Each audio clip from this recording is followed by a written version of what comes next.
पान को खा लिए, लोगों को बताइए कि मिथिलांचल में पान का क्या स्थान है। पान सबसे पहले मिथिलांचल का स्थान है।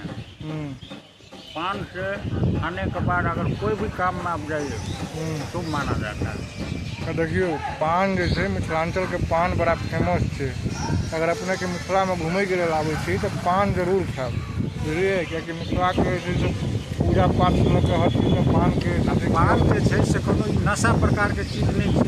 सब प्रकार के पान मीठो पान खा सब प्रकार के पान छै। नशा के लिए खाएब तो अलग से पान लगतै, मुँह स्वाद बदले के लिए खेबै तो अलग भेलै, एगो शौक से खेबै तो अलग भेलै। आ मिथिलांचल के जे जनरल पान छै ओ कैटेगरी में छै। अहाँ कोन पान खेबै, मीठा की जर्दा? अहाँ दुनू मिक्स खेलहुँ, दुनू संगम खेलहुँ। हम जर्दा पान खेलहुँ हैं। तो पान जे छै से मिथिला के बड़ नामी होइ छै। मिथिलांचल में आबि कऽ पान जरूर खाएब, ताकि मिथिलांचल के जे शान कहलक कि